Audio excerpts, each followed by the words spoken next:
Think about how much time you spend on any one site during a typical browsing session. Now consider what proportion of the time your visitors are spending on your site compared to all the other sites that they'd visit that day.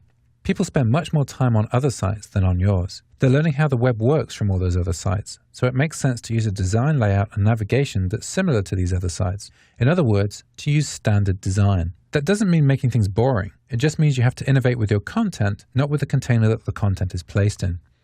Standard design means using the same elements as the major sites do, and avoiding the elements that they avoid. However, there are two good reasons to stay standard. The first is that standard design is normally supported by the standard web objects, so you'll get a better cross-browser compatibility, especially across mobile devices.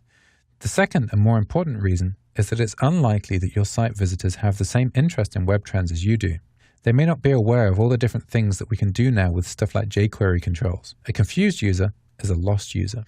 What counts as standard evolves over time. For instance, nowadays we've become quite accustomed to lightboxes, carousels, and inline video controls. You probably can't even remember a time before date pickers existed.